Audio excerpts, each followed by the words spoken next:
16장 1절부터 13절까지입니다. 여호와께서 사무엘에게 이르시되 내가 이미 사울을 버려 이스라엘 왕이 되지 못하게 하였거늘 내가 그를 위하여 언제까지 슬퍼하겠느냐. 너는 뿔에 기름을 채워 가지고 가라. 내가 너를 베들레헴 사람 이새에게로 보내리니 이는 내가 그의 아들 중에서 한 왕을 보았느니라 하시는지라. 사무엘이 이르되 내가 어찌 갈 수 있으리까. 사울이 들으면 나를 죽이리다 하니 여호와께서 이르시되 너는 암송아지를 끌고 가서 말하기를 내가 여호와께 제사를 드리러 왔다 하고 이새를 제사에 청하라. 내가 내게 행할 일을 가르치리니 내가 내게 알게 하는 자에게 나를 위하여 기름을 부을지니라.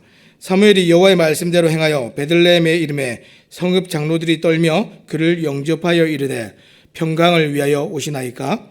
이르되 평강을 위함이니라. 내가 여호와께 제사하러 왔으니 스스로 성결하게 하고 와서 나와 함께 제사하자 하고 이새와 그의 아들들을 성결하게 하고 제사에 청하니라.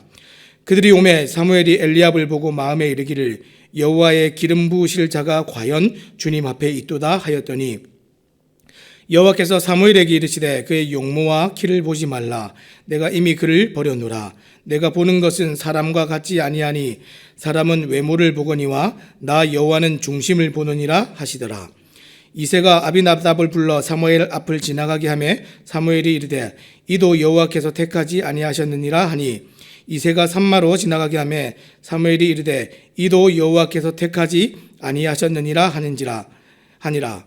이새가 그의 아들 7을 다 사무엘 앞으로 지나가게 하나 사무엘이 이새에게 이르되 여호와께서 이들을 택하지 아니하셨느니라 하고 또 사무엘이 이새에게 이르되 내 아들들이 다 여기 있느냐. 이새가 이르되 아직 막내가 남았는데 그는 양을 지키나이다. 사무엘이 이새에게 이르되 사람을 보내어 그를 데려오라. 그가 여기 오기까지는 우리가 식사 자리에 앉지 아니하겠노라.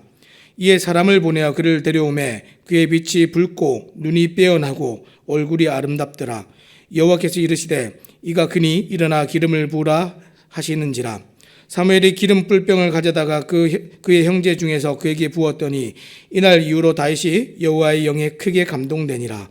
사무엘이 떠나서 라마로 가니라. 아멘. 오늘 우리가 하나님의 안목이라는 제목을 가지고 함께 말씀을 나누기 원합니다.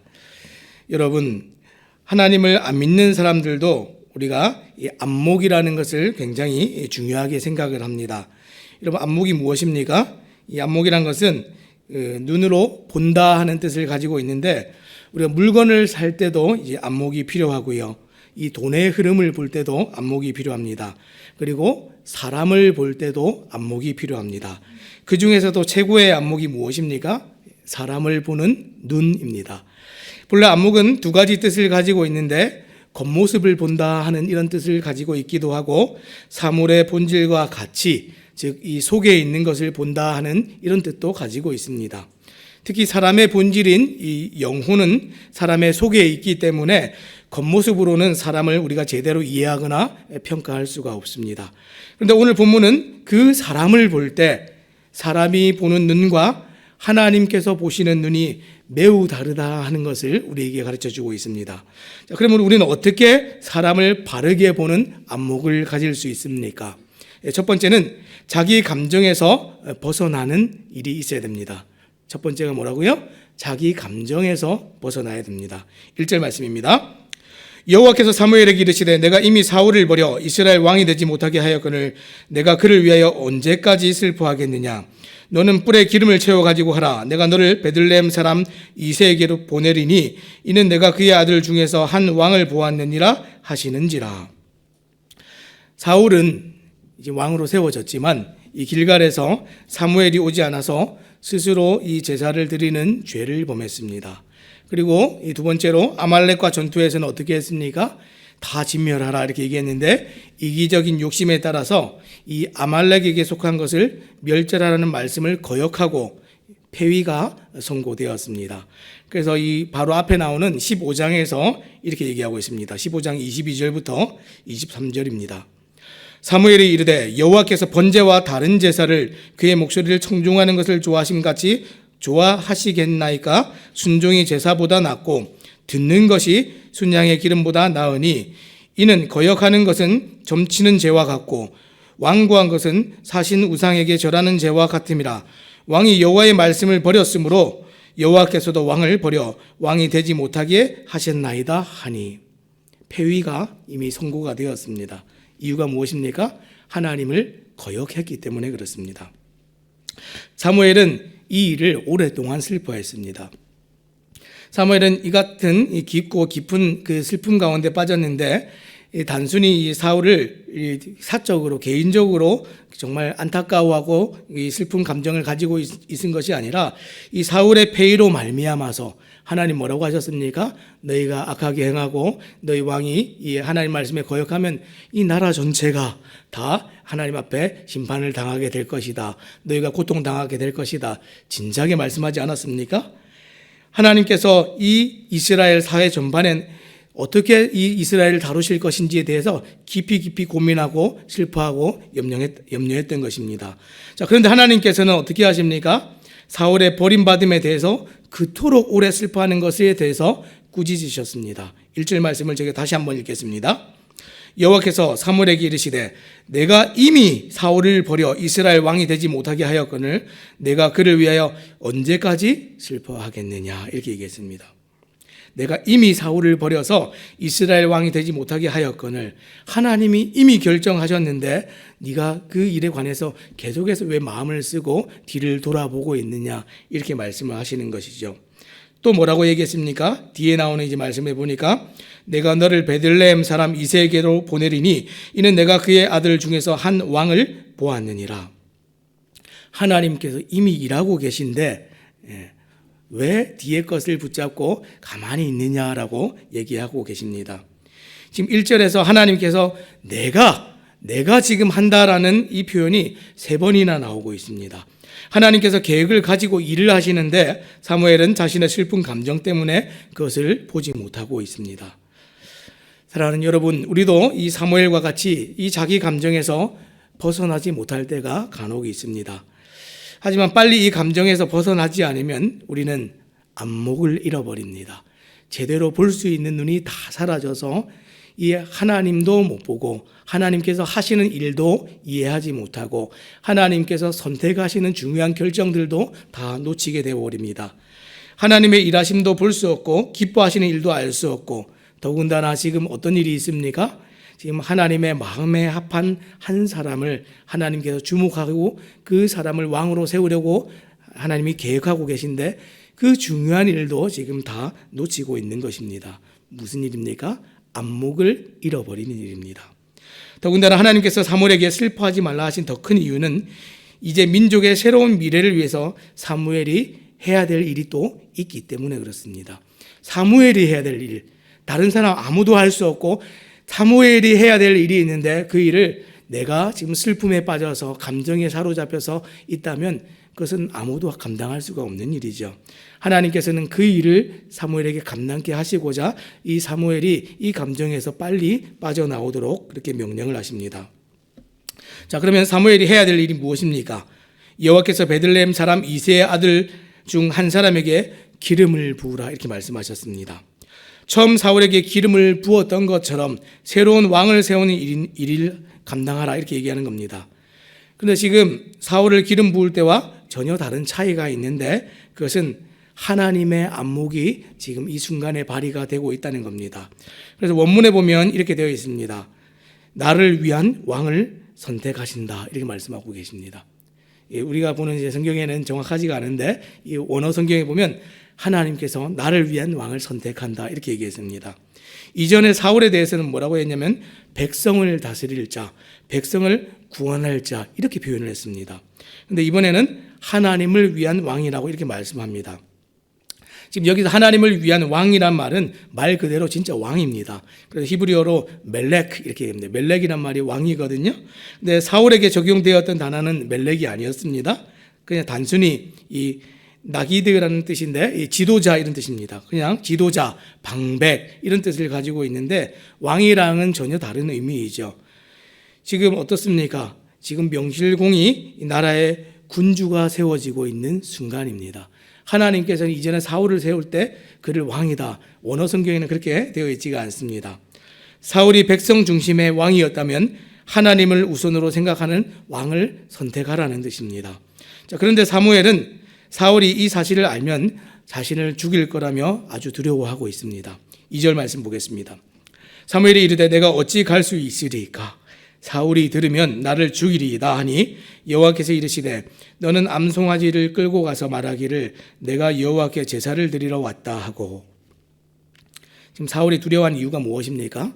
새로운 왕을 세우는 일은 지금 현재 왕이 있는데 새로운 왕을 세우면 이게 무엇입니까? 반역을 의미하기 때문에 그렇습니다. 사울은 사무엘이 자신의 죄를 용서하지 않았던 그때 이후로 계속해서 그에게 무력을 사용할 수 있다는 위협적인 태도를 계속해서 보여왔습니다. 말은 굉장히 공손하게 하는 것 같은데 내용을 들어보면 굉장히 험악합니다. 그래서 사무엘상 15장 30절에서 31절 말씀에도 보니까 사울이 사무엘을 굉장히 겁박하고 있는 장면이 나옵니다. 이렇습니다. 사울이 이르되 내가 범죄하였을지라도 이제 청하옵나니 내 백성의 장로들 앞과 이스라엘 앞에서 나를 높이사 나와 함께 돌아가서 내가 당신의 하나님 여호와께 경배하게 하소서 하더라. 이에 사무엘이 돌이켜 사울을 따라가며 사울이 여호와께 경배하니라. 말을 보면 굉장히 나를 좀 이렇게 높여서 사람들 앞에서 내가 좀 이렇게 좀 드러날 수 있게 좀 합시다 이렇게 얘기를 하는데 그 내용을 보면 굉장히 험악하지요. 좀 내 말 좀 들어주지요. 안 그러면 내가 좀 가만히 있지 않을 텐데 이런 뉘앙스를 풍기고 있습니다. 자, 이런 일 때문에 사무엘은 사울의 방해로 자신이 새로운 왕을 세우는 일을 못하게 되는 그 상황을 지금 걱정하고 있습니다. 그때 하나님께서 사무엘에게 적절한 이 계획을 가르쳐 주시면서 그에게 용기를 북돋아 주십니다. 그래서 마치 어떻게 하는 겁니까? 제사를 하기 위해서 이 암송아지를 끌고 가서 제사를 할 목적으로 내가 여기에 왔다, 베들레헴에 왔다라고 말하도록 그렇게 하라는 겁니다. 자, 그리고 사무엘은 이새의 아들 중 여호와께서 알려주시는 한 명에게 기름을 붓기만 하면 끝나는 일입니다. 그런데 우리가 좀 주목하여 볼 것은 여기에서 룻기 마지막에 소개되었던 족보에 나왔던 그 등장했던 이름이 여기에 다시 등장을 합니다. 우리는 마치 하나님께서 이 사울이 실패하니까 다윗을 새롭게 등극시키는 것처럼 그렇게 이제 여길 수 있는데 성경은 뭐라고 얘기합니까? 하나님께서는 처음부터 온전하게 완전하게 이것을 알고 계셨고 계획하고 계셨다는 것을 이 장면을 통해서 우리에게 드러내고 계십니다. 자, 룻기 4장 21절부터 22절까지 말씀 제가 다시 읽겠습니다. 살몬은 보아스를 낳았고 보아스는 오벳을 낳았고 오벳은 이새를 낳고 이새는 다윗을 낳았더라. 원래 이 족보의 시작은 어떻습니까? 유다가 이 다말에게서 낳은 베레스로부터 시작합니다. 그리고 이 베레스가 이 유다 베들레헴 가문의 시조가 됩니다. 그래서 이 베들레헴에 지금 누가 갔습니까? 사무엘이 갔습니다. 이것은 우연입니까? 결코 우연이 아니죠. 우연도 아니고 실수도 아니고 완전하신 하나님의 계획입니다. 우리의 구원을 위해서 예수 그리스도까지 흐르는 이 계보 안에 하나님의 완전하신 뜻과 계획이 담겨 있는 것입니다. 사무엘이 계속 슬픔에 빠져 있었다면 그 다윗에게 기름을 붓는 이 영광스러운 일을 감당하지 못했을 겁니다. 이 사무엘이 오자 이 베들레헴이 소동이 일어나고 난리가 났습니다. 이 베들레헴의 장로들이 떨면서 물어봅니다. 평강을 위해서 오십니까? 보통 이 선지자들이나 이런 사람들이 우리에게 찾아오면 어떤 일로 옵니까? 하나님의 말씀을 전하러 오는데 보통은 심판을 외치거나 너희가 잘못했다 이렇게 지적하러 올 때가 많으니까 이 사람들이 갑자기 무서워졌습니다. 갑자기 사무엘이 우리에게 왜 오지? 왜 왔지? 우리 동네에는 무슨 일이지? 이 작은 변방의 동네에. 그래서 물어보는 것이죠. 평강을 위해서 왔습니까? 이 사람들이 이렇게 불안해할 때 뭐라고 얘기합니까? 5절 말씀입니다. 이르되 평강을 위함이니라. 내가 여호와께 제사하러 왔으니 스스로 성결하게 하고 와서 나와 함께 제사하자 하고 이새와 그의 아들들을 성결하게 하고 제사에 정하니라. 아멘. 과연 이 일은 평강을 위한 일이었고 우리 구주께서 다윗의 혈통 중에 평강의 왕으로 오시게 되는 그 일을 위한 준비였습니다. 진짜 왕의 오시는 길을 예비하는 일이 하나님의 안목 가운데 지금 시작되고 있습니다. 만약에 자기 감정에 사로잡혀 있는 그것을 계속하고 있었다면 이 사무엘을 통해서 함께 이 일을 진행하는 그 어떤 일도 일어나지 않았을 겁니다. 자기 감정에 사로잡혀 있는 것은 어떻습니까?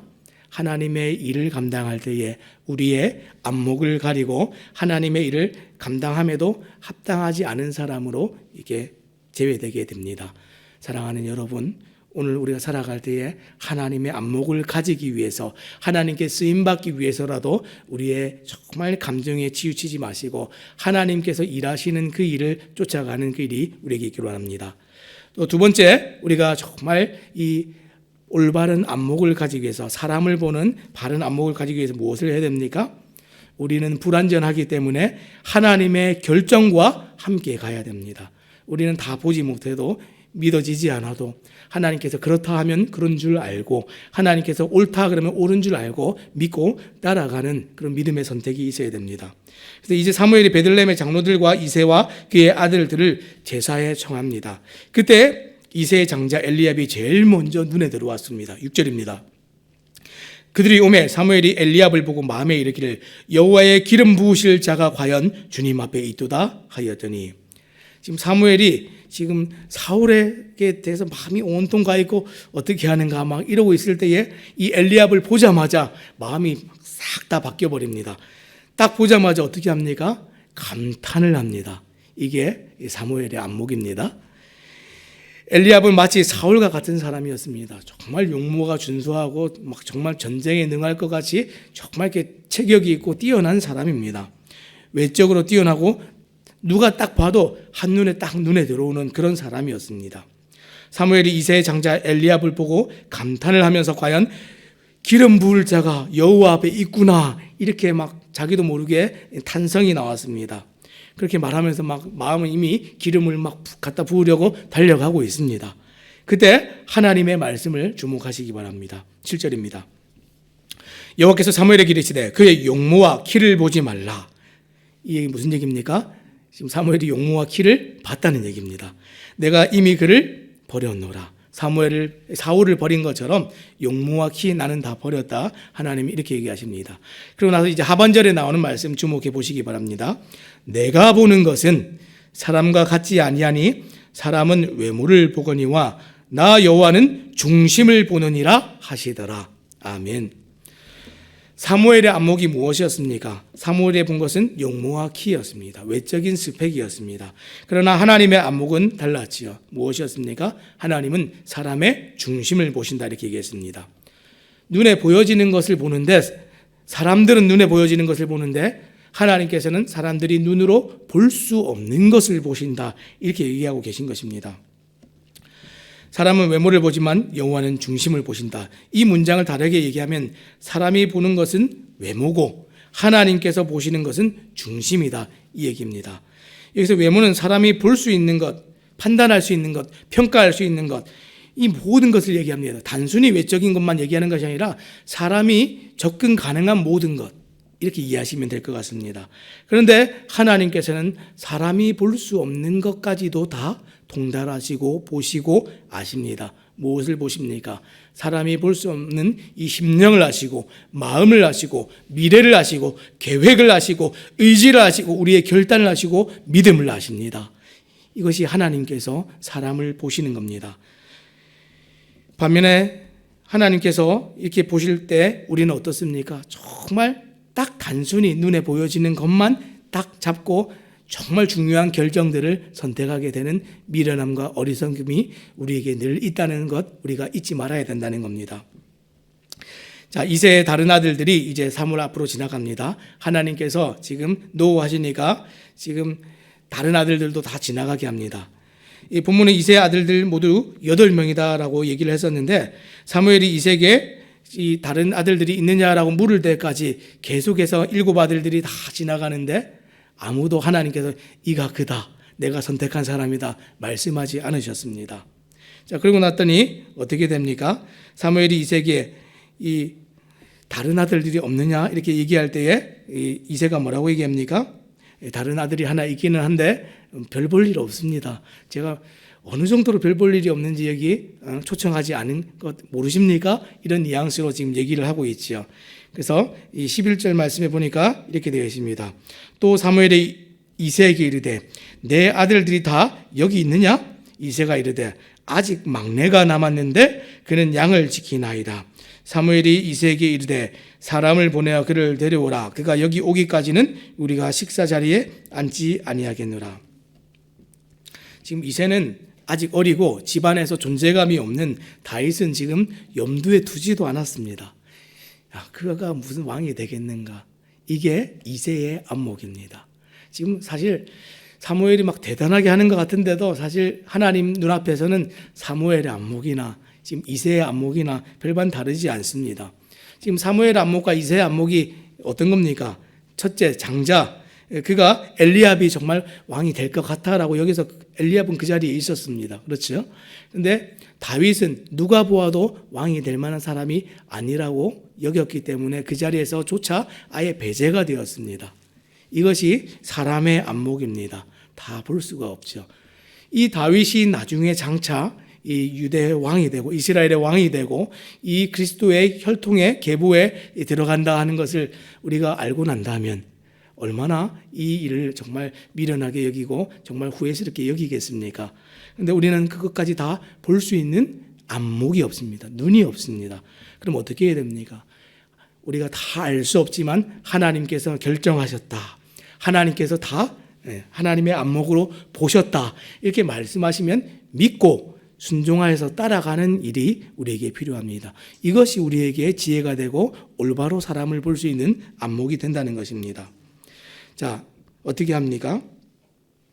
지금 사람을 보내서 다윗이 왔는데 12절 말씀에 보니까 이렇게 되어 있습니다. 자, 이에 사람을 보내어 그를 데려오매 그의 빛이 붉고 눈이 빼어나고 얼굴이 아름답더라. 여호와께서 이르시되 이가 그니 일어나 기름을 부으라 하시는지라. 지금 왔는데 지금 성경이 다윗의 무엇을 소개하고 있습니까? 다윗의 막 내면과 중심과 하나님을 잘 섬기는 사람이다 이렇게 얘기합니까? 외모를 소개하고 있습니까? 외모를 소개하고 있죠. 너무 배신이지 않습니까? 외모 보지 말라고 해놓고서 다윗이 오니까 딱 너무 잘생겼습니다. 너무 준수하고, 그렇죠? 성경에서 아름답다, 멋있다 이렇게 얘기하면 웬만해서는 성경은 그런 표현을 쓰지 않습니다. 절제합니다. 그런데 다윗이 이런 표현이 딱 얼굴이 아름답다 이러면 진짜로 멋있는 사람입니다. 여호와는 외모를 보지 않으신다고 했지만 사람은 외모를 보기 때문에 다윗에 관해서도 그의 외모를 이렇게 소개를 했습니다. 달리 말하면 무슨 얘기입니까? 하나님께서는 외모가 빼어나기 때문에 안 쓰는 게 아니라는 겁니다. 외모가 빼어나지 않은 사람만 또 쓰는 것도 아니라는 겁니다. 외모가 빼어나서 탈락이 아니었다는 겁니다. 엘리압이 떨어지고 사울이 떨어졌던 것은 하나님 앞에 중심이 바르지 않았기 때문에 그들이 탈락된 겁니다. 지금 다윗이 왔는데 다윗조차도 외모는 굉장히 준수하고 빼어난 사람이었습니다. 그런데 하나님께서 지금 우리에게 얘기하고 싶으신 것이 무엇입니까? 외모 때문이 아니야 라고 말씀하고 계신 겁니다. 이것이 하나님의 안목입니다. 지금 다윗이 지금 하나님 앞에 그가 나에게 합당한 사람이고 내 마음에 정말 흡족하고 합한 사람이야 라고 말하는 기준은 무엇입니까? 그의 중심입니다. 외모가 아니라는 것을 오히려 외모를 통해서 우리에게 지금 가르쳐주고 있습니다.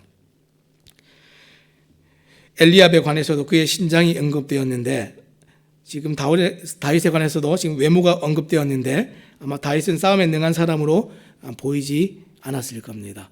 하지만 어리기 때문에 그랬지 외모 자체만은 굉장히 준수했습니다. 그런데 지금 왕으로 세워질 만큼 또 그렇게 여겨지는 사람은 아니었던 것 같습니다. 다윗이 왔습니다. 불러서 딱 와서 누가 봐도 그가 아들입니다. 그런데 지금 다 몸짓하고 있습니다. 심지어 사무엘조차도 기름을 부어야 되는데 가만히 있습니다. 그때 하나님께서 뭐라고 얘기하십니까? 가만히 있는 사무엘에게 이가 그니 일어나 빨리 기름을 부어라 이렇게 얘기하시도록 사무엘이 지금 가만히 있었지요. 하나님께서 이가 그니 일어나 기름 부으라 이렇게 명령하실 때 13절 이제 마지막 사무엘이 기름을 붓습니다. 사무엘이 기름 뿔병을 가져다가 그의 형제 중에서 그에게 부었더니 이날 이후로 다윗이 여호와의 영에게 크게 감동되니라. 사무엘이 떠나 라마로 가니라. 결국에는 안목 없는 모든 사람들은 그 기름이 부어지는 그 순간까지도 다윗이 왕이다, 그렇게 막 여겨지지가 않았습니다. 기름을 다 부었는데도 불구하고 어린애가 기름 부음을 받았어. 어린애가 왕으로 하나님께서 지목하신 사람이 되었대. 이렇게 생각을 했지, 하나님께서 어떤 계획을 가지고 다윗을 세웠는지 거기까지 다 볼 수 있는 눈이 없었습니다. 눈이 없기 때문에 우리가 해야 될 일이 무엇입니까? 하나님의 결정과 함께 가야 됩니다. 하나님의 안목과 함께 가야 됩니다.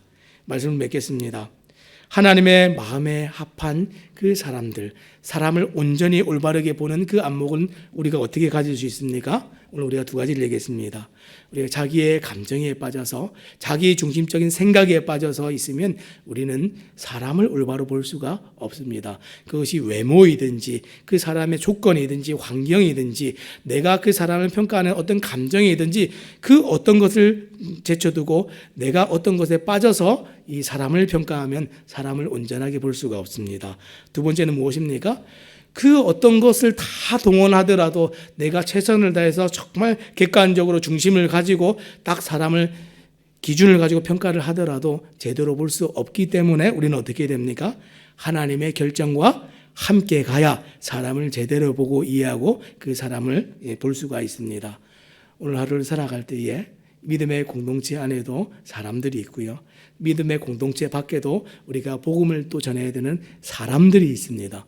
하나님이 보시는 기준을 가지고 하나님의 마음을 가지고 사람들을 보시고 사람들을 긍정하시고 소망하시고 그 사람들을 기뻐해서 하나님께서 정말 우리를 통해서도 일하시고 그 사람들을 불러서 또 하나님께서 일하게 되실 그 비전들을 가지고 소망을 품고 또 오늘 하루를 살아가시는 우리 성도님들 되시기를 주님의 이름으로 부탁드립니다.